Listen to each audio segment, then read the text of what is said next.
தாத்தா கலைஞர் போட்ட விதை அண்ணன் வளர்க்குறாரு. எங்கள் சின்னவர் வந்தால் இதை மரமாக்குவார். இதை மனசில் வச்சுக்கிட்டு அவன் வரான், இவன் வரான், இவன் போகிறான், அவன் வரான். உங்கள் வீட்டில் அதுலேயும் சில இந்த போடு காலுங்க இருக்கும். உங்கள் வீட்லேயும் இருக்குங்க. இருக்குமா? உங்கள் வீட்டில் இல்லை, இருக்குது இல்லை, சிரிக்கிறீங்க பாரு. ஆமாம், வேணாம், அதெல்லாம் ஒன்றும் இல்லை அங்கிள். நான் போய் கேட்டான், அங்கிள் அதெல்லாம் ஒன்றும் இல்லை அங்கிள், நான் அவருக்கு தான் அங்கிள். பட்டிக்கடை பட்டணம்னு ஒரு படம் பார்த்துறீங்களா? சிவாஜி படம். 18 பட்டிக்கு ஜமீன் சிவாஜி. அதில் ஜெயலலிதாவுக்கும் சிவாஜிக்கும் கல்யாணம் ஆகும். கல்யாணம் ஆனால் இது விட்டு ஓடியாந்துடும். ஜெயலலிதா ஓடியாந்துடும். அப்போ அவர் ஊருக்கு பஞ்சாயத்துக்கு ஒன்று போவார். போயிட்டு திருப்பி வரும்போது, ராக்கம்மா பஞ்சாயத்தில் இன்றைக்கி ஒருத்தன் கேட்டான் பாரு ஒரு கேள்வி. அந்த ஆயா படம் பார்த்துக்குது, 4 வாட்டியாவது பார்த்துருக்கோன்னு நினைக்கிறேன். அந்த பெரியம்மா தான் சிரிக்குது. பஞ்சாயத்தில் என்ன ஒருத்தன் கேட்டான் பாரு கேள்வி. அப்படி என்னடா ராஜா கேட்டுட்டா, உன்னை பார்த்து எவன்டா நாக்கு மேலே பல்லு போட்டு பேச முடியும் அப்படின்னு சொன்னான். பொண்டாட்டியை வச்சு வாழ வக்கில்லாத நீ பஞ்சாயத்து பண்ணுற தகுதி என்ன இருக்குன்னு 72ல் பட்டிக்காடா பட்டணமால வசனம். இது யாருக்கு போட்டுக்கிறியா? நீ போட்டுக்கோ. ஏன்னா எனக்கு அதை பேசி பேசி வாய் நாத்தமாகி போச்சு.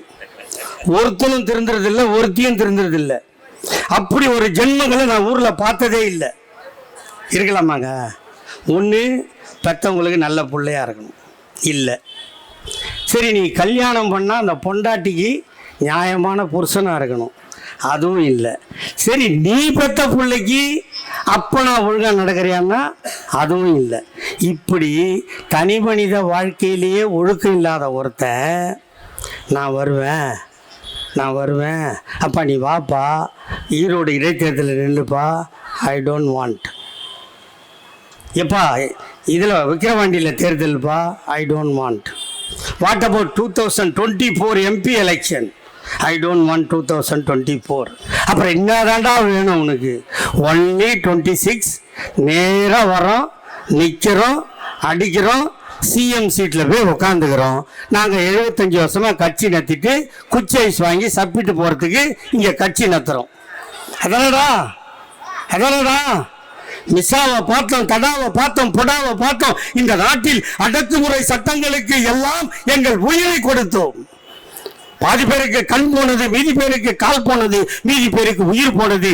ஏன்? எங்கள் அண்ணன் தளபதி அந்த மிஸ்ஸா கைதியாக இருக்கும் போது சிட்டிபாபுவும் பாலகிருஷ்ணனும் செத்து போகாமல் இருந்திருந்தால் எங்கள் அண்ணன் தளபதி அன்றே உயிரோடு இல்லை.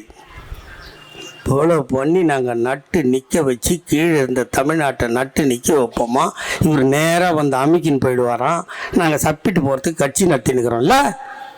உன்னோட ஒழுக்கத்தை சொல்லு, உன்னோட நேர்மையை சொல்லு. ஒழுங்காக வாங்கின சம்பளத்துக்கு 1.5 கோடி ரூபா வரி கட்டல. வெளிநாட்டுக்கார இறக்குமதி பண்ணால் இறக்குமதி வரி கட்டல. நீ பிள்ளையா பிறந்து 35 வருஷம் படம் நடிச்சிருக்கிற, ஒருத்தனுக்கு 1 ரூபா தரல. எங்களை பார்த்து கேட்குறானுங்க. இப்போ தான் கோடை காலம் வந்துதா?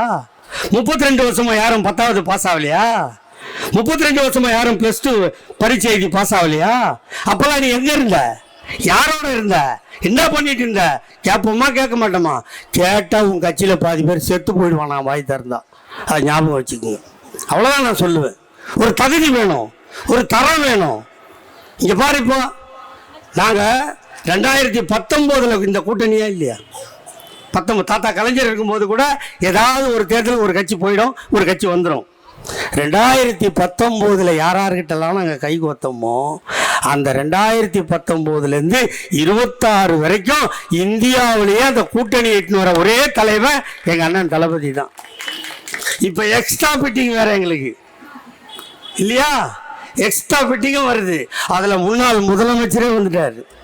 இப்போ அவரை கேட்டால் சொல்கிறானுங்க சனியும் தொலைஞ்சுதான். டேய், அந்த ரெட்டையிலைக்கு அந்த ஆளு தானே பிடிச்சி சப்பி எடுத்தீங்க, இல்லைன்னா அந்த ரெட்டையில கிடச்சிருக்குமா? பாவம், அவனை எல்லாத்தையும் ஏமாற்றி உருவிக்கின்னு 100 ஜெயலலிதாவுக்கு சமம் இந்த எடப்பாடி பழனிசாமி, 1000 சசிகலாவுக்கு சமம் இந்த எடப்பாடி பழனிசாமி. அதிமுகவுக்கு போடுற ஓட்டு துரோகத்துக்கு போடுற ஓட்டு. அந்த கட்சியே துரோகத்தின் மொத்த உருவம். எம்ஜிஆருக்கு ஜெயலலிதா துரோகம் பண்ணிச்சு, ஜெயலலிதாவுக்கு சசிகலா துரோகம் பண்ணிச்சு, சசிகலாவுக்கு ஓபிஎஸ் துரோகம் பண்ணா, ஓபிஎஸ்க்கு இபிஎஸ் துரோகம் பண்ணா, 2 பேரும் சேர்ந்து ஒட்டு மொத்தமாக கட்சியை குப்பம் போட்டுக்கு அனுப்பிச்சு இப்போ கொண்டு போய் சென்ட்ரலில் வடநாட்டு சேட்டுக்கிட்ட கட்சி அடமானம் வச்சுட்டு கட்சி நடத்துகிற மாதிரி நடிக்கிறாங்க. அதனால் உங்கள் குடும்பம், உங்கள் பேர புள்ள, உங்கள் குழந்தைங்க, நம்ம பிள்ளைங்க, நம்ம குழந்தைங்க, நம்ம பேரனுங்க நல்லா படித்து மேலே வந்து பெண்களை மதித்து நல்ல மாதிரி உங்களுக்கு உரிமை தொகையெல்லாம் கொடுத்து ஆட்சி நடத்துறது முதலமைச்சர். நம்மளுக்கு பசிக்குதுமா, 4 நாள் சாப்பிட்லம்மா. ஒருத்தன் கூப்பிட்றான், நான் பிரியாணி வாங்கி தரேன் சாப்பிட்றியான்னு. சாப்பிட்றோன்னு தானே சொல்லுவோம். ஆனால் அதை ஹோட்டலில் கூட்டி வாங்கி கொடுத்தாலும் வீட்டுக்கு பார்சல் வாங்கி கொடுத்தாலும் நியாயம். என் வீட்டு கக்கூசில் வந்து சாப்பிடுன்னா துப்பிட்டு வர மாட்டீங்க. அந்த கதை தான் இப்போ அதிமுக பிஜேபி கூட்டணி. அடுத்து வரவெல்லாம் செல்லா காசு. தயவு செய்து 2026 உங்களுக்காகவே உழைக்க ஒருவன் பிறந்திருக்கிறார் என்றால் எங்கள் அண்ணன் தளபதியை விட்டால் இந்த தமிழ்நாட்டை காப்பாற்ற நாதி இல்லை. ஒரே ஒரு பேண்ட் எடுத்து மாட்டிக்கிட்டு ஈரத்தலையோட நீட்டு பூவாக இருந்ததுன்னா ஒரு ஸ்லைடு வேணும். அதுக்கு நேரம் இல்லைன்னா ஒரே ஒரு ஒத்த ரோசாவை எடுத்து வச்சுக்கிட்டு ஹேண்ட் பேக்கும் மாட்டிக்கிட்டு கொஞ்சம் ஆள் ஷார்ட்டாக இருந்தால் ஐயில் செப்பலும் போட்டுக்கிட்டு எல்லாம் ரெடியான அப்புறம் நேற்று யார்கிட்ட கொண்டு போய் அந்த சம்பளத்தை கொடுத்தீங்களோ அதே ஆளுக்கிட்ட போய் அத்தான் மாமா அத்தை பஸ்ஸுக்கு காசு கொடுன்னு கை நீட்டினீங்களா இல்லையா? இதை பார்த்து உன்னை பெத்தவளோ அண்ணனோ தம்பியோ மாமனாரோ மாமியாரோ கண்ணீர் விட்டானா என்றால் எவனும் விடவில்லை.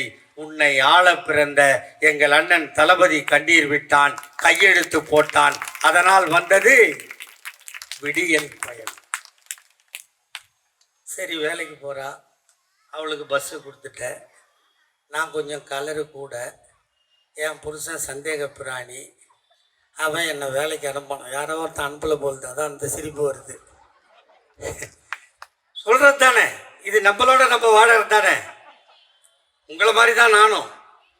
நம்ம ஒன்றும் மேட்டுக்குடி மக்கள் இல்லை. உங்களை அனுபவித்து உங்களோட வாழ்ந்து உங்களோட கற்று 67 வயசாகி தான் இப்போ மேடையில் நிற்கிறேன். இதெல்லாம் நடக்கிறது தானே. நம்ம இருக்கிறது ஊருக்கு பெட்ட, நீங்கள் இருக்கிறது மணலி. ரெண்டுத்துக்கும் பெரிய வித்தியாசம் கிடையாது. மூலகொத்திரம் வரைக்கும் நம்ம ராஜ்யம்தான். எல்லாம் நடக்கிறது தான் இல்லையா? அப்போ அவன் சந்தேக பிராணி. இப்போ எங்கள் ஏரியாவில் என்ன சொல்லுவாங்க தெரியுமா? வேலைக்கு போகலான்னு எனக்கும் ஆசை தான், அந்த பாடு அனுப்ப மாட்டான்னு இல்லையா? அப்போ வேலைக்கு போகிறவளுக்கு பஸ்ஸு கொடுத்துட்டப்பா, நான் வீட்டிலே இருக்கிறேன், அவனும் அனுப்ப மாட்டேன்றான், எனக்கு என்ன கொடுத்தேன்னு கேட்டீங்க. எல்லாரும் தூங்குறதுக்கு அப்புறம் நீங்கள் தூங்குறீங்க, எல்லாரும் எந்திரிக்கிறதுக்கு முன்னாடி நீங்கள் எந்திரிக்கிறீங்க. 24 மணி நேரம் செக்கு மாடு மாதிரி உழைக்கிறீங்களே, உங்களோட உழைப்பை எவளாவது அங்கீகரித்தானா என்றால் இல்லை. எங்கள் தளபதி ஒருவர்தான், அவரும் பிள்ளைக்குட்டி பெற்றதால் பேரம்பேத்தி எடுத்ததால் அங்கீகரித்தார், கையெழுத்து போட்டார். அதனால் வந்தது உரிமை தொகை. வந்துருச்சா? இப்போ வீட்டில் இருக்கிற பொம்பளைக்கு 1000, வேலைக்கு போகிற பொம்பளைக்கு 1000 கொடுத்தாச்சு. முடித்த உடனே நீங்கள் பெற்ற பொம்பளை குழந்தைங்க இருக்குல்ல, அது சும்மா இருக்குமா? தாத்தா ஸ்டாலின் தாத்தா, எங்கள் ஆயாவுக்கு 1000 ரூபா, எங்கள் ஆத்தாளுக்கு பஸ்ஸு ஃப்ரீ, நான் +2 முடிச்சிட்டேன், காலேஜுக்கு போகணுன்னா லாங் சைஸ் நோட்டு வாங்கணும், ஸ்டேஷனரி வாங்கணும், ஜெராக்ஸ் எடுக்கணும். நான் என் வீட்டில் கையேந்திரனை தாத்தா, உனக்கு கண்ணு தெரியலையா தாத்தான்னு கேட்டப்போ சொன்னார், எல்லோரையும் காப்பாற்ற வருகை தந்த நான் உன்னையும் விடமாட்டேன். உன்னை பெற்றெடுத்த தாத்தா இருக்கிறானோ இல்லையோ, இந்த தாத்தா ஸ்டாலின் தாத்தா இருக்கிறேன். ஆகவே கையெழுத்து போடுகிறேன். நீ 3 ஆண்டோ 5 ஆண்டோ கல்லூரி படித்தால் மாதந்தோறும் உனக்கும் 1000. பையன் சும்மா இருப்பானோ?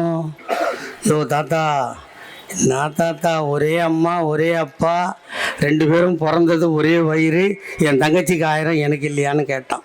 3 வருஷம் பொறுத்து உனக்கும் உன் தாத்தா தளபதி இருக்கிறேன், உனக்கும் மாதம் 1000 தருவேன், நீ படி. இப்போ எல்லாரும் வேலையும் முடிஞ்சிச்சு. அந்த 1லேருந்து 5 படிக்கிறதுல குழந்தை சும்மா இருக்குமா? தாத்தா ஸ்டாலின் தாத்தா, எங்கள் அப்பாவும் அம்மாவும் வேலைக்கு போகிறாங்க, காலையில் பள்ளிக்கூடம் போகிறதுக்கு பைய எடுத்து தோளில் மாட்டிக்கிட்டு ஸ்கூலுக்கு போனால் வாத்தியார் சொல்கிற பாடத்தை கேட்பனா, பசிக்கிற என் வயிற்ற பார்ப்பனான்னு கேட்டுச்சு. எல்லோரையும் காப்பாற்றிய நான் உன்னையும் உன் தாத்தாவாக இருந்து காப்பேன். இதோ கையெழுத்து போட்டேன். உனக்கும் கிடைத்தது காலை உணவு திட்டம். இப்போ எல்லாரையும் படிக்க வச்சாச்சு, பசங்களும் படிக்குது. இதெல்லாம் என்ன உங்களுக்கு கொடுக்குற இலவசமா? இல்லை, இந்த தமிழ்நாட்டுக்கு எங்கள் அண்ணன் தளபதி போடுகின்ற மூலதனம். ஒரு கடை வைக்கிறோம்ல, ஒரு காய்கறி கடை போடுறோம்ல, ஒரு மாவு விற்கிறோம்ல, இட்லி கடை போடுறோம்ல, எதுக்கு? குடும்பத்தை காப்பாற்றோம். இப்படி உங்களை படிக்க வச்சு மூலதனம் போட்டா நீங்கள் உங்கள் குடும்பத்தை காப்பாற்றுவீர்கள் என்ற நம்பிக்கையில் இந்த திட்டம்லாம்.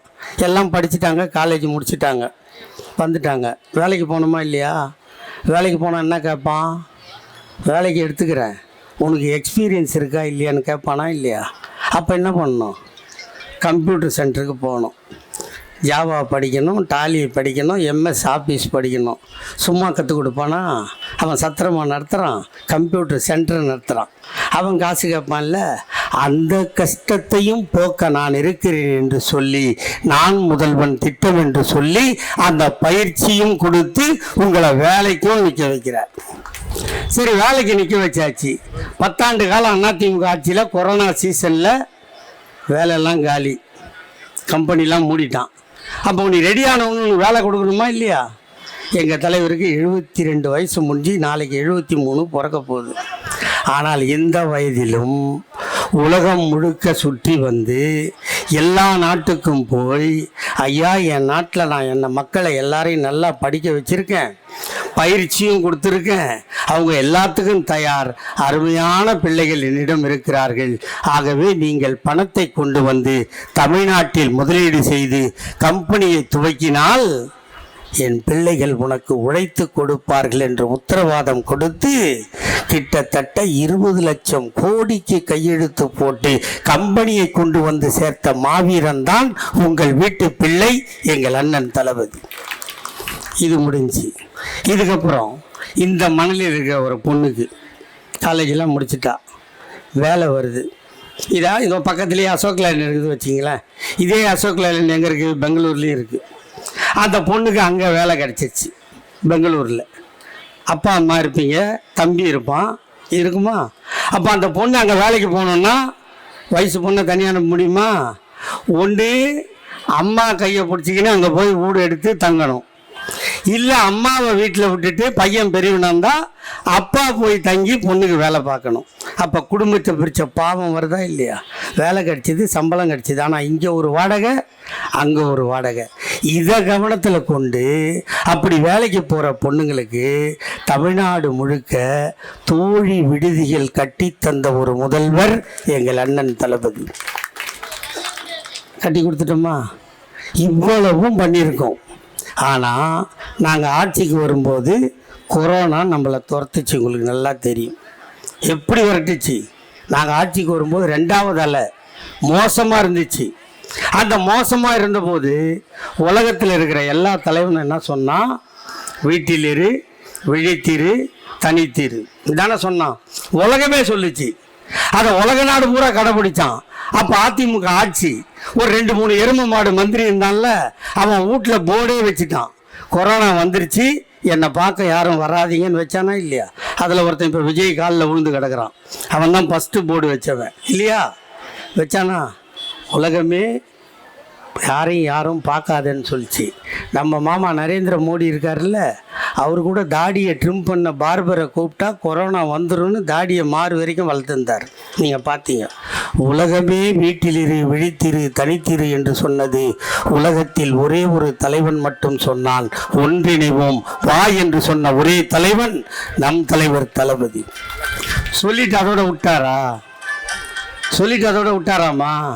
ஒரு டெலிஃபோன் நம்பர் கொடுத்தாரா? அந்த டெலிஃபோனில் ஃபோன் பண்ணால் உங்களுக்கு அரிசி, பருப்பு, காய்கறி, மருந்து இதெல்லாம் வந்து சேர்ந்ததா இல்லையா? ஆரம்பம் கொடுத்தாரா இல்லையா? வட்ட செயலாளர் கொடுத்தாங்களா இல்லையா? இது அத்தனையும் உங்கள் வீடு தேடி கொடுத்தது அத்தனையும் அரசாங்க பணம் இல்லை, திமுக கட்சிக்காரன் பணம். கரெக்டா? பருப்பு கொடுத்தோம். நானே பல இடத்துக்கு வந்து இங்கே கொடுத்துருக்கேன். வண்டியில் கொண்டு வந்து பருப்பு அரிசி எல்லாம் கொடுத்தோம். அப்போ இப்படி உங்களுக்கு அரிசியும் பருப்பும் காய்கறியும் கொடுத்து கொடுத்து சென்னையில் டி நகரில் ஜே அன்பழகன் என்ற எம்எல்ஏ செத்து போனார். உங்களுக்கு தெரியுமா? செத்து போனாங்களா இல்லையா? அப்போ இந்தியாவில் எங்கள் உயிரை கொடுத்து உங்களை காப்பாற்ற ஒரு கட்சி இருக்கிறது என்றால் அது திராவிட முன்னேற்ற கழகத்தை தவிர வேறு கட்சி இல்லை. அப்போ என்ன சொன்னோம்? அந்த கொரோனா பீரியடில் நாங்கள் எதிர்கட்சி, எங்கள் அண்ணன் எதிர்கட்சி தலைவர். அப்போ என்ன சொன்னோம்? அன்றைக்கி ஆட்சியில் இருந்த பழனிசாமியை கூப்பிட்டு, ஐயா பஸ்ஸு ஓடல, ரயில் ஓடல, கம்பெனி திறக்கலை, ஏன் டீ கடை கூட திறக்கலை, ஜனங்க செத்து போயிட போகிறாங்க, ஒரு 5000 ரூபா குடுறா படுபாவின்னு சொன்னோமா இல்லையா? எவ்வளோம்மா கொடுத்தாரு? எவ்வளோ கொடுத்தாரு? அண்ணன் 2 பேரில் காட்டுற நீ, உனக்கு மட்டும் 1000 ரூபா எக்ஸ்ட்ரா கொடுத்தாங்களா? இல்லை எவ்வளோம்மா கொடுத்தாங்க? இல்லை உங்ககிட்ட கேட்கல, பின்னாடி உட்காந்து 1000 ரூபாலாம் சொல்லாதீங்க. நான் உங்ககிட்ட கேட்கவே மாட்டேன், நான் அந்த பக்கமும் பார்க்கவே மாட்டேன். நீங்கள் தான் பதில் சொல்ல. இந்த ஆட்சி உங்களுக்கான ஆட்சி. எவ்வளோ கொடுத்தாரு? 1000 ரூபா. அதுக்கு என்ன சொன்னார்? காசு எங்கே இருக்குது, பணம் எங்கே இருக்குது, கஜானா காலியாக இருக்குது, போனால் போட்டோம் ஒரு 1000 ரூபா தரேன்னு. அப்போ எங்களுக்கு தெரியாது கல்லாப்பட்டியில் எவ்வளோ காசு இருக்குதுன்னு எங்களுக்கு தெரியாது. காலி கல்லாப்பட்டி. அப்படி தானே இருந்தோம். அந்த கொரோனா காலத்தில் 1000 வருகை தருகின்ற சட்டப்பேரவை உறுப்பினர் KP சங்கர் அவர்களை வருக என வரவேற்கிறோம். அப்போ 1000 ரூபா கொடுத்தாங்க. 1000 ரூபா கொடுத்த உடனே 1000 ரூபா பணம் கொடுத்த உடனே அன்னைக்கு கல்லால் பணம் என்ன இருக்குன்னு தெரியாது. நம்ம கடையெல்லாம் பார்த்துருப்போம். கடையை சாயந்தரம் மூடும்போது என்ன பண்ணுவான்? ரூபா நோட்டெல்லாம் எண்ணி ரப்பர் பேண்டு போட்டு பாக்கெட்டில் போட்டுக்கிட்டு கல்லாப்பெட்டியை சில்லறை விட்டுட்டு போவோம் இல்லையா? இதான் ஒரு கடையிலையும் ஓனர் செய்கிற வேலை. ஆனால் இந்த எடப்பாடி பழனிசாமி ஓனர் என்ன பண்ணான்னா, நாம் என்ன நினச்சிருந்தோம்? வெறும் சசிகலா காலம் மட்டும்தான் நக்கலாம் பொழுது கல்லாவை நக்கலைன்னு நினச்சோம். கல்லாவே நக்கி தொடச்சி பாக்கெட்டில் போட்டுட்டு போயிட்டான். 10 பைசா இல்லை. ஆனால் இது தெரியாத நம்ம தலைவர் என்ன சொன்னார்? நான் 5000 கொடுக்க சொன்னேன், நீ 1000 ரூபா தான் கொடுத்த. இந்த முத்துவேல் கருணாநிதி ஸ்டாலின் ஆட்சிக்கு வந்தால் நீ கொடுக்க மறுத்த 4000 கொடுப்பேன் என்று சொன்னோமா இல்லையா? உடனே கேட்டான், கொடுக்குறேன்னு சொல்கிற, நீ எப்போ கொடுப்பேன்னு கேட்டான். எங்கள் அண்ணன் தளபதி சொன்னார், ஐயா கலைஞரின் பிறந்த நாள் ஜூன் 3ஆம் நாள் கொடுப்பேன்னார். ஆனால் கொடுத்தது எப்போ கொடுத்தோம்? மே மாதம் 2000, ஜூன் மாதம் 2000 கொடுத்தோமா இல்லையா? அப்போ 1000 ரூபா தான் கொடுக்க முடிஞ்சுது. எங்களால் 4000 ரூபா எப்படி கொடுக்க முடிஞ்சுது? பணம் கொடுக்கறதுக்கு பணம் தேவையில்லை. எங்கள் அண்ணன் தளபதிக்கு மனம் இருந்தது, அதனால் அள்ளி கொடுத்தார். கொரோனா காலம், அந்த காலம் முடிஞ்சு இவ்வளவும் திட்டம் கொடுக்குறோம். இப்போ நான் சொன்னேன்ல உரிமை தொகை 1000 ரூபா. இந்த 1000 ரூபா நாங்கள் தேர்தல் வாக்குறுதியில் அறிவிக்கும் போது பழனிசாமி டிவியில் உட்காந்து பேட்டி கொடுத்தாரு. சத்தியமாக இந்த 1000 ரூபா கொடுக்க முடியாது, பொய் சொல்கிறாங்கன்னு சொன்னாங்களா இல்லையா? இப்போ நாங்கள் கொடுத்த உடனே 10 வருஷம் கொடுக்கல. இப்போ 2வது நீங்கள் ஓட்டு போட்டால் திருப்பி வந்தால் அவரு எவ்வளோ கொடுப்பாராம்? அது இல்லை, இன்னொன்று தரேன்னார. அதுக்கு பேர் என்ன பேராத்தா? அவன் கருணை தொகை கொடுக்கறதுக்கு முன்னே கை கால் ஒஞ்சி போய் நொண்டி அவள் உட்காந்துக்கிறோம், கண்டு தெரியாத பிச்சை அவள் எடுக்கிறோம். ஏன்னா ஒரு திட்டத்துக்கு பேர் வைக்கிறதுக்கு கூட துப்பு கட்ட நாதார் இந்த நாட்டில் ஆட்சிக்கு வரணும்னு நினைக்கிறானே. நீங்கள் எதை வச்சுமா அடிக்க போகிறீங்க? அடிக்கணுமா இல்லையா? 1000 ரூபா கொடுக்குறேன்னு சொன்னால் முடியாதுன்னு சொன்னான். நான் வந்தால் 2000ன்னு சொன்னான். அப்புறம் இப்போ வந்து கருணை தொகையான் பேர் வைக்கிறேன். நாங்கள் சொன்னோம் பாடுறா, அது என்னது? பயணம் எப்படி? விடியல் பயணம். உங்களுக்கு இது வரைக்கும் விடியல, நான் வந்திருக்கேன், உதயசூரியன் வருது, இதோ விடியுது சொன்னோம், விடிஞ்சிருச்சு. 1000 ரூபா கொடுத்தோம். அதை ஊக்கத்தொகைன்னு சொல்லிடக்கூடாதா? உதவித்தொகைன்னு சொல்லிடக்கூடாதா? உரிமை தொகைன்னு சொன்னோம். ஏன் சொன்னோம்? உன் கை கீழே இருந்து என் கை மேலே இருந்தால் கொடுத்து வாங்குற உங்களோட தன்மானம் பாதிக்கும் என்பதால் இந்த அரசாங்கத்தின் பாக்கெட்டில் இருந்து எடுக்கின்ற உரிமை உங்களுக்கு இருக்கிறது. ஆகவே இது உரிமை தொகை சொல்லிட்டு இல்லை சொன்னா இதை முடியாது அதை முடியாதுன்னு சொன்னால் இப்போ எலெக்ஷன் வர்றதுனால இதை சொல்கிறாங்க. இப்போ முடியவே முடியாதுன்னு சொன்னதை இவ்வளவும் அண்ணன் தளபதி ஏன் செஞ்சார்னா, அவர் உடம்பில் ஓடுவது எங்கள் தாத்தா டாக்டர் கலைஞரின் ரத்தம் ஓடுவதால். 5 முறை இந்த தமிழ்நாட்டை ஆண்டார். 5 முறை ஆண்டாரா இல்லையா? 6வது முறையாக தேர்தல் வந்தது. அந்த தேர்தலில் நாங்கள் வந்து வாக்கு கேட்டோம். இதே மறைந்த மாவீரன் KPP சாமி அழைத்து கொண்டு உங்களிடம் வாக்கு கேட்டு வந்தோம். அப்போது நான் சொன்னேன், என் தாய்மார்களே, பெரியோர்களே, நீங்கள் ஒரு பெண் குழந்தையை பெற்றுவிட்டால் அந்த பெண் குழந்தையை காப்பாற்ற கரை சேர்க்க உங்களிடம் பணம் இல்லை என்றால், தாத்தா நான் இருக்கிறேன் வா, ரூபாய் 30,000 திருமண உதவி திட்டம். திருமணம் முடிந்ததா? அந்த இளம் ஜோடி ஆக்கி சாப்பிட அரிசி இல்லையா? கவலைப்படாதே தாத்தா நான் இருக்கிறேன் வா, 1 ரூபாய்க்கு 1 கிலோ அரிசி தருகிறேன். அந்த அரிசியை ஆக்கி சாப்பிட கேஸ் அடுப்பும் இல்லையா? கவலைப்படாதே தாத்தா நான் இருக்கிறேன் வா, இலவசமாய் கேஸ் அடுப்பும் தருகிறேன். ஆக்கி சாப்பிட்ட ஜோடிக்கு பொழுது போகவில்லையா? கவலைப்படாதே தாத்தா நான் இருக்கிறேன் வா, இலவசமாய் வண்ண தொலைக்காட்சி பெட்டி தருகிறேன். சந்தோஷமாக வாழ்ந்தார்களா? மணமகன் மணமகளை கர்ப்பமாக்கி விட்டானா? 7 மாதம் ஆகி போனதா? அவனால் சத்துணவு வாங்கி தர முடியாதா? கவலைப்படாதே தாத்தா நான் இருக்கிறேன் வா, மாதம் 1000 வீதம் 3 மாதம் தருகிறேன். சத்தாக சாப்பிட்டு முத்தாக பெத்து போட்ட பிள்ளைக்கு பால் சுரக்கவில்லையா? சத்தான உணவு கணவன் வாங்கி தரவில்லையா? கவலைப்படாதே தாத்தா நான் இருக்கிறேன் வா, மீண்டும் 1000 வீதம் 3 மாதம் தருகிறேன். சத்தாக சாப்பிட்டு முத்தாக காப்பாற்றிய பிள்ளை பள்ளிக்கு போக வேண்டுமா? உன்னிடம் காசு இல்லையா? கவலைப்படாதே தாத்தா நான் இருக்கிறேன் வா, school fees free, uniform free, புத்தகம் ஃப்ரீ, புத்தகம் போடுகின்ற பையும் ஃப்ரீ, அவன் பஸ்ஸிலே போவதற்கு பஸ் பாஸும் ஃப்ரீ. பள்ளிக்கு போன பிள்ளை சவலையாக இருக்கிறானா? அவனுக்கு சத்தான உணவு கிடைக்கவில்லையா? கவலைப்படாதே தாத்தா நான் இருக்கிறேன் வா, சத்துணவில் வாரம் 5 முட்டை தருகிறேன். அவன் முட்டை சாப்பிட மாட்டானா? அவனுக்கு வாழைப்பழம் தருகிறேன். அவன் படித்தானா? 10வது முடித்தானா? 11வது போனானா? சைக்கிள் ஓட்டுவானா? வாங்கி தர உன்னிடம் காசு இல்லையா? கவலைப்படாதே தாத்தா நான் இருக்கிறேன் வா, இலவசமாய் சைக்கிள் தருகிறேன். +1 +2 முடித்தானா? அவன் கல்லூரிக்கு போக வேண்டுமா? காசு இல்லையா உன்னிடம் பணம் கட்ட? அவன்தான் வீட்டில் முதல் கிராஜுவேட்டா? கவலைப்படாதே தாத்தா நான் இருக்கிறேன் வா, காலேஜ் ஃபீஸும் ஃப்ரீ. அவனும் காதலித்தானா? அவனும் கர்ப்பமாக்கினானா? அவனும் பிள்ளை பெற்றானா? இப்படியே கொடுத்து கொண்டே இருக்கிறேன். இப்படி பெத்து பெத்து பெத்து வயதாகி போனாயா? நீயும் கவலைப்படாதே தாத்தா நான் இருக்கிறேன் வா, மாதம் 750 ரூபாய் பென்ஷன் தருகிறேன். 58 வயது ஆகி போனதா? இலவச பஸ் பாஸ் தருகிறேன். பேரனை பார், பேத்தியை பார், கோயிலுக்கு போ. காலம் கெட்டு போனதா? நீ சிக்காகி போனாயா? ஆஸ்பத்திரிக்கு போக வேண்டுமா? ஆட்டோவுக்கு பணம் இல்லையா? கவலைப்படாதே தாத்தா நான் விட்ட 108 ஆம்புலன்ஸை கூப்பிடு. இலவசமாய் ஆஸ்பத்திரிக்கு போ. ஆஸ்பத்திரிக்கு போனால் வைத்தியன் பணம் கேட்கிறானா? கவலைப்படாதே தாத்தா நான் கொடுத்த கலைஞர் காப்பீட்டு அட்டையை காட்டு.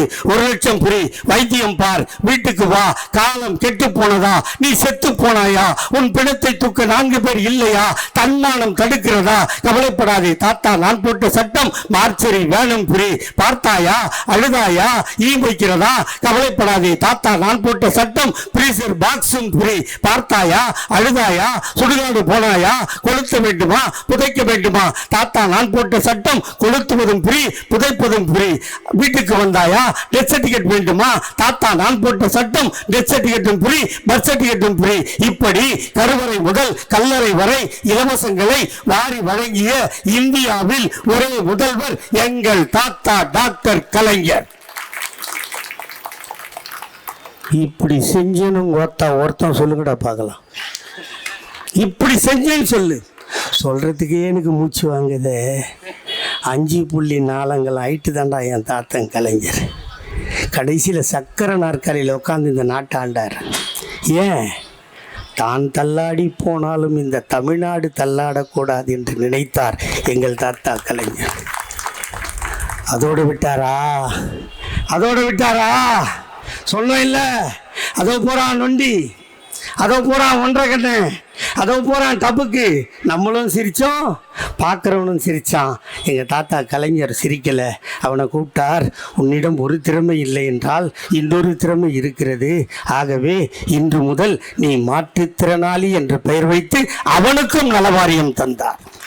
அதோ போகிறான் பொட்டை, அதோ போகிறான் 9, பார்த்து பார்த்து சிரித்தோம். பெத்தவனும் ரோட்டில் விட்டான், மற்றவனும் ரோட்டில் விட்டான். தாத்தா கலைஞர் ரோட்டில் விடல.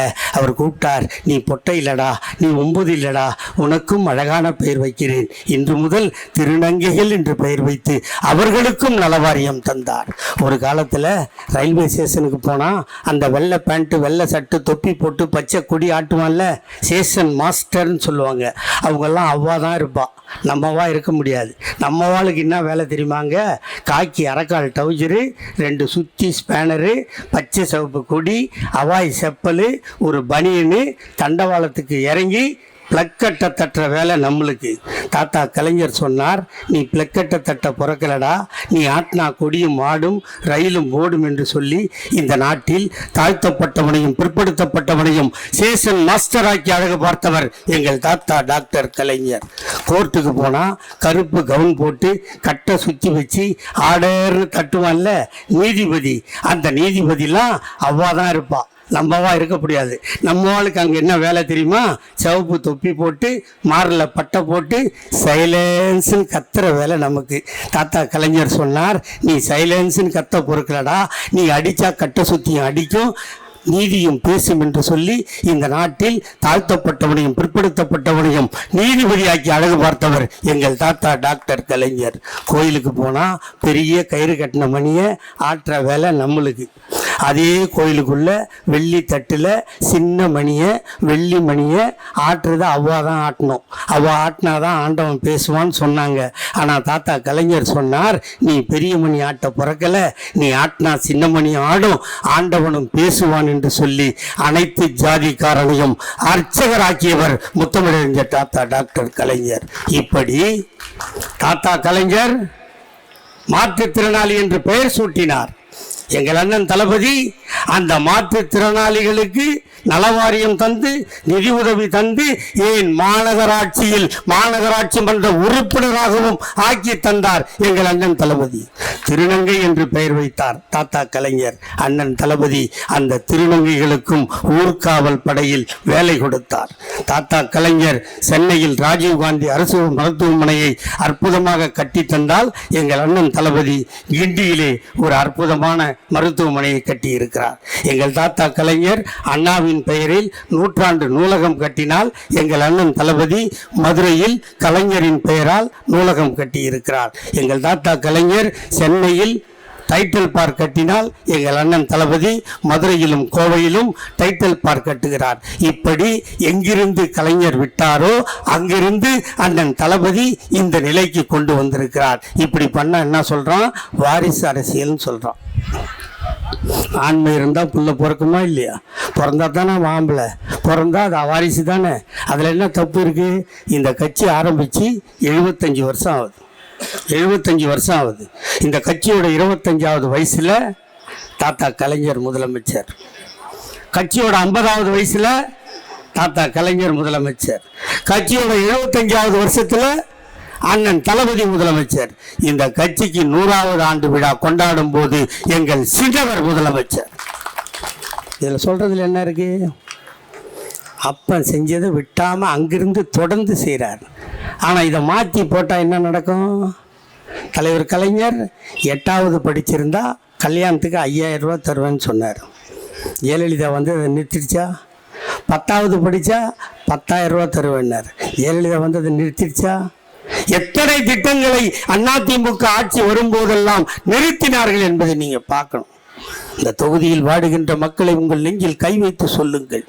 ஆண்டாண்டு காலம் வெள்ளத்தில் சித்திரவதைப்பட்டிருப்பீர்கள், மின்சார தடை ஏற்பட்டிருக்கும், அற்புதமான சாலைகள் இல்லாமல் கஷ்டப்பட்டிருப்பீர்கள். இந்த 5 ஆண்டு காலத்தில் எங்காவது இந்த வெள்ளம் வந்தது? எங்கேயாவது அதிகமாக மழை தேங்கிச்சா? கொஞ்சம் சத்தமாக தான் சொல்லாதா? அதை கூட 3 பேர் வீட்டில் தான் இல்லை, மிச்சம் எல்லார் வீட்லையும் வெள்ளம் இல்லை. ஏமா இப்படி உயிரை வாங்குறீங்க? உங்களுக்காக ஒரு முதல்வர் தான் உடம்ப கூட பார்க்காம எதையும் பார்க்காம ஓடி ஓடி உழைக்கிறாரு. பொங்கல் வந்துச்சு, 3000 ரூபா கொடுத்தோமா? எதுக்கு கொடுத்தோம்? பொங்கல் கொண்டாட. ஆனால் இந்த தற்கூரி கூட்டம் என்ன சொன்னான் தெரியுமா? ஜனநாயகம் படம் வந்தால் 3000 ரூபா பிளாக்ல படம் பார்ப்பேன்னா. அவன் இந்த நாட்டில் முதலமைச்சர். 5000 ரூபா வந்தா சத்தமே காணுமே. 13ஆம் தேதி வெள்ளிக்கிழமை நீங்கள்லாம் வேலை கிளம்பி போயிட்டீங்க. சத்தியமாக சொல்லுங்கள், நீங்கள்லாம் வேலை கிளம்பி போயிட்டீங்க. திருப்பி சாயந்தரம் இறங்கி வரும்போது நாங்கள்லாம் ஸ்வீட்டு கொடுத்துக்கிட்டு இருந்தோம். என்ன ஸ்வீட்டு கொடுக்குறீங்கன்னு கேட்டீங்க.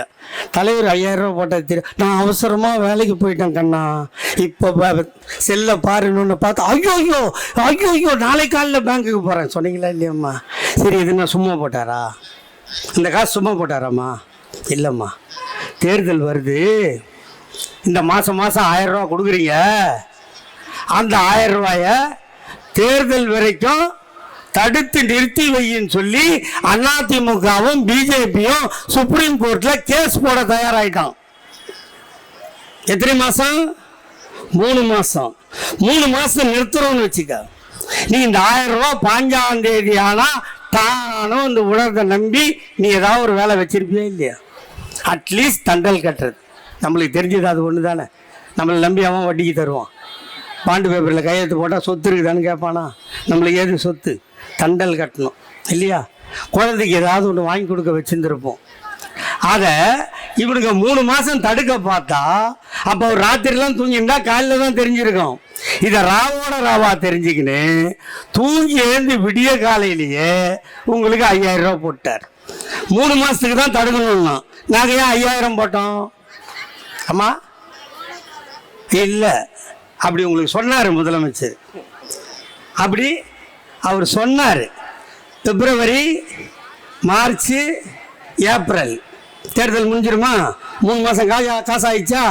இந்த கவர்மெண்ட் எப்போ வந்தது? மே மாதம் 7ஆம் தேதி இந்த கவர்மெண்ட்டு. அடுத்த ஆட்சி மே மாதம் 7ஆம் தேதி ஏற்றுக்கணும். 7ஆம் தேதி ஏற்றுக்கினாலும் 5ஆம் தேதி உனக்கு பணம் போடணும் இல்லையா? அப்போ இந்த 7 நாளைக்குள்ள யார் மந்திரி, யார் போலீஸு, எவனை மாற்றணும், எவனை தூக்கணும், எவனை வைக்கணும், இதில் விட்டு போயிடக்கூடாதுன்னு இப்போயே சொல்லிட்டோமா? இப்போ என்ன சொல்லிட்டோம்? மறுபடியும் வந்தா எவ்வளோன்னு சொன்னோம்? 2000. அந்த மே மாதத்துக்கு உண்டான 2000 தான் எங்கள் தளபதி இப்போ போட்டிருக்க.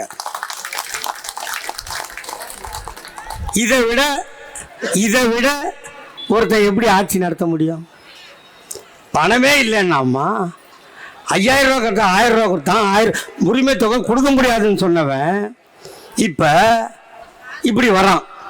இப்போ ஒருவேளை எல்லாரும் பேசும்போது இப்போ மறவாதீர்கள் உதயசூரியன், மறவாதீர்கள், நான் எப்பவுமே சத்தியமாக அது மாதிரி கேட்கறது இல்லை.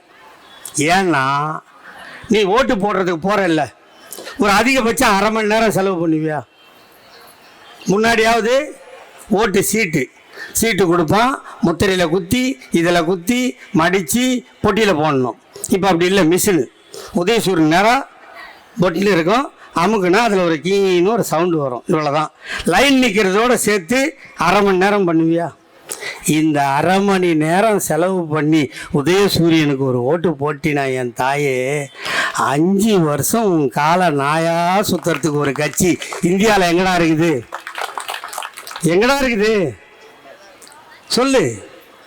போன 10 வருஷம் நம்ம எதிர்கட்சி, இந்த மேடையில் இருக்கிற யாரோ எங்கள் எம்எல்ஏ உட்பட, மாவட்ட செயலாளர் உட்பட நினச்சி பாருங்க.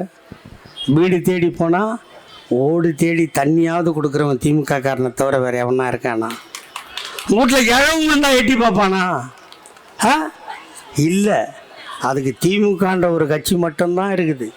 அதை மட்டும் நீங்கள் மனசில் வச்சா போதும், வேறு ஒன்றும் தேவையில்லை, வேற எதையுமே செய்ய வேணாம். சரி, ஒருவேளை இவன் இப்படி காக்காயா கத்துறான், ஒரு வாட்டி தான் போடுவோங்க. இதுக்கு முன்னாடிலாம் திமுக அதிமுகவுக்கு தான் போட்டி இல்லையா? இப்போ நீ மாற்றி போட்டினா பிஜேபியோட பருப்பு இங்கே வேவலைன்னு சொல்லி அதிமுகன்ற முகமூடியை போட்டுக்கிட்டு உங்ககிட்ட ஓட்டு கேட்க வருவானா? இப்போ இங்கே நிலைமை என்ன? நீங்கள்லாம் சேர் போட்டு உட்காந்துக்கிறீங்களா? இங்கே எல்லாம் பாரு, எவ்வளோ பேர், பாதி பேர் ஆம்பளை நிற்கிறான் பார். ஒரு காலத்தில் உங்கள் வீட்டில் ஆயா தாத்தா போட்டா இருக்குமா? போட்டா இருக்குதில்ல, போய் பாரு. ஆயா சிறுவு சேர்த்து வச்சு தாத்தாவுக்கு 4 மோதிரம் வாங்கியிருப்பாங்க. பட்டு வேஷ்டி அயன் பண்ணி வைப்பாங்க, பட்டு அங்க வஸ்திரத்தை அயன் பண்ணி வைப்பாங்க. ஸ்டுடியோவுக்கு போனால் தாத்தா என்ன பண்ணுவோம்? அந்த இரும்பு சேரை போடுவாங்களா, அதில் கால் மேலே கால் போட்டு உட்காந்துக்குவானா? அதில் பாதி சேர் எங்கள் ஆயாவுக்கு ஒன்றுமா இல்லையாம்மா? உடனே விட்டானா? அந்த பாதி சேர் இல்ல, உனக்கு முழு சேரையும் போட வச்சது எங்க தாத்தா டாக்டர் கலைஞரா இல்லையா? ஒரு கை நினைக்க, ஒரு பொண்ணு பார்க்க ஒரு நிஸ்தாம்பலத்துக்கு போனா முட்டி வலின்னு ஒரு பொம்பளை உட்காரும் சேர்ல பார்த்து. அவ டக்குன்னு ஒரு பெரியம்மா வந்து சொல்லும், என்ன சொல்லும், ஆம்பளெல்லாம் நிற்கிறான் எருமை மாடு மாதிரி உட்காந்துருக்கா, எந்திரி. இப்போ எந்திரின்னு சொன்னால் நீ செருப்பால் அடிப்ப இல்லையா? இந்த நிலைமையை உருவாக்கி கொடுத்துருக்கோமா இல்லையாம்மா? உங்களை பிஜேபி என்னம்மா சொல்கிறான், புருஷன் செத்துட்டானா அவனை எரிக்கும் போது உன்னையும் தூக்கி போட்டு எரியின்றான். ஆனால் நீ செத்துட்டா அவன் இன்னொரு கல்யாணம் பண்ணிக்கலாம். இது என்னடா ஆம்பளைக்கு ஒரு நியாயம், பொம்பளைக்கு ஒரு நியாயம்? தாத்தா கலைஞர் தான் சொன்னார், நீ செத்தா அவன் கல்யாணம் பண்ணுறான்ல, அவன் செத்தா நீ கல்யாணம் பண்ணு, உனக்கு நான் பணம் தரேன்னு சொன்ன ஒரு ஆம்பளை தாத்தா கலைஞரை தவிர வேறு எவனும் இல்லை. ஆக அவர் போட்ட விதை, தாத்தா கலைஞர் போட்ட விதை அண்ணன் வளர்க்குறாரு. எங்கள் சின்னவர் வந்தால் இதை மரமாக்குவார். இதை மனசில் வச்சுக்கிட்டு அவன் வரான், இவன் வரான், இவன் போகிறான், அவன் வரான். உங்கள் வீட்டில் அதுலேயும் சில இந்த போடு காலங்க இருக்கும், உங்கள் வீட்லேயும் இருக்குங்க. இருக்குமா? உங்கள் வீட்டில் இல்லை, இருக்குது இல்லை, சிரிக்கிறீங்க பாரு. ஆமாம், அதெல்லாம் ஒன்றும் இல்லை அங்கிள். நான் போய் கேட்டான், அங்கிள் அதெல்லாம் ஒன்றும் இல்லை அங்கிள், நான் அவருக்கு தான் அங்கிள். பட்டிக்கடை பட்டணம்னு ஒரு படம் பார்த்துறீங்களா, சிவாஜி படம்? 18 பட்டிக்கு ஜமீன் சிவாஜி. அதில் ஜெயலலிதாவுக்கும் சிவாஜிக்கும் கல்யாணம் ஆகும். கல்யாணம் ஆனால் இது விட்டு ஓடியாந்துடும், ஜெயலலிதா ஓடியாந்துடும். அப்போ அவர் ஊருக்கு பஞ்சாயத்துக்கு ஒன்று போவார். போயிட்டு திருப்பி வரும்போது, ராக்கம்மா பஞ்சாயத்தில் இன்றைக்கி ஒருத்தன் கேட்டாம்பார் ஒரு கேள்வி, அந்த ஆயா படம் பார்த்துக்குது, 4 வாட்டியாவது பார்த்துருக்கோன்னு நினைக்கிறேன். அந்த பெரியம்மா தான் சிரிக்குது. பஞ்சாயத்தில் என்ன ஒருத்தன் கேட்டான் பாரு கேள்வி, அப்படி என்னடா ராஜா கேட்டுட்டா, உன்னை பார்த்து எவன்டா நாக்கு மேலே பல்லு போட்டு பேச முடியும் அப்படின்னு சொன்னா, பொண்டாட்டியை வச்சு வாழ வக்கில்லாத நீ பஞ்சாயத்து பண்ணுற தகுதி என்ன இருக்குன்னு 72ல் பட்டிக்காடா பட்டணமால வசனம். இது யாருக்கு போட்டுக்கிறியா நீ போட்டுக்கோ, ஏன்னா எனக்கு அதை பேசி பேசி வாய் நாத்தமாகி போச்சு. ஒருத்தனும் திருந்துறதில்லை, ஒருத்தியும் திருந்துறதில்லை. அப்படி ஒரு ஜென்மங்களை நான் ஊரில் பார்த்ததே இல்லை. இருக்கலாமாங்க? ஒன்று பெற்றவங்களுக்கு நல்ல பிள்ளையாக இருக்கணும், இல்லை சரி நீ கல்யாணம் பண்ணால் அந்த பொண்டாட்டிக்கு நியாயமான புருஷனாக இருக்கணும், அதுவும் இல்லை. சரி நீ பெற்ற பிள்ளைக்கு அப்போ நான் ஒழுங்காக நடக்கிறியான்னா அதுவும் இல்லை. இப்படி தனி மனித வாழ்க்கையிலேயே ஒழுக்கம் இல்லாத ஒருத்தன் நான் வருவேன் அப்பா நீ வாப்பா, ஈரோடு இடைத்தேர்தலில் நில்லுப்பா, ஐ டோன்ட் வாண்ட். எப்பா இதில் விக்கிரவாண்டியில் தேர்தல்ப்பா, I don't want. What about 2024 MP election, I don't want 2024. அப்புறம் என்னதாண்டா வேணும் உனக்கு? ஒன்லி 26 நேராக வரோம், நிற்கிறோம், அடிக்கிறோம், சிஎம் சீட்டில் போய் உட்காந்துக்கிறோம். நாங்கள் 75 வருஷமாக கட்சி நத்திட்டு குச்சி ஐஸ் வாங்கி சப்பிட்டு போகிறதுக்கு இங்கே கட்சி நத்துறோம். அதானடா மிஸ்ஸாவை பார்த்தோம், தடாவை பார்த்தோம், புடாவை பார்த்தோம். இந்த நாட்டில் அடக்குமுறை சட்டங்களுக்கு எல்லாம் எங்கள் உயிரை கொடுத்தோம். பாதி பேருக்கு கண் போனது, மீதி பேருக்கு கால் போனது, மீதி பேருக்கு உயிர் போனது. ஏன் எங்கள் அண்ணன் தளபதி அந்த மிஸ்ஸா கைதியாக இருக்கும் போது சிட்டி பாபுவும் பாலகிருஷ்ணனும் செத்து போகாமல் இருந்திருந்தால் எங்கள் அண்ணன் தளபதி அன்றே உயிரோடு இல்லை. போல பண்ணி நாங்கள் நட்டு நிற்க வச்சு கீழே இருந்த தமிழ்நாட்டை நட்டு நிற்க வைப்போமா? இவர் நேராக வந்து அமைக்கின்னு போயிடுவாராம். நாங்கள் சப்பிட்டு போகிறதுக்கு கட்சி நட்டினுக்கிறோம்ல. உன்னோட ஒழுக்கத்தை சொல்லு, உன்னோட நேர்மையை சொல்லு. ஒழுங்காக வாங்கின சம்பளத்துக்கு 1.5 கோடி ரூபா வரி கட்டல, வெளிநாட்டுக்கார இறக்குமதி பண்ணா இறக்குமதி வரி கட்டல, நீ பிள்ளையா பிறந்து 35 வருஷம் படம் நடிச்சிருக்கிற, ஒருத்தனுக்கு 1 ரூபா தரல. எங்களை பார்த்து கேட்குறானுங்க, இப்போ தான் கோடை காலம் வந்துதா? 32 வருஷமா யாரும் 10வது பாஸ் ஆகலையா? 32 வருஷமா யாரும் +2 பரீட்சை எழுதி பாஸ் ஆகலையா? அப்போல்லாம் நீ எங்கே இருந்த? யாரோட இருந்த? என்ன பண்ணிட்டு இருந்த? கேட்போமா கேட்க மாட்டோமா?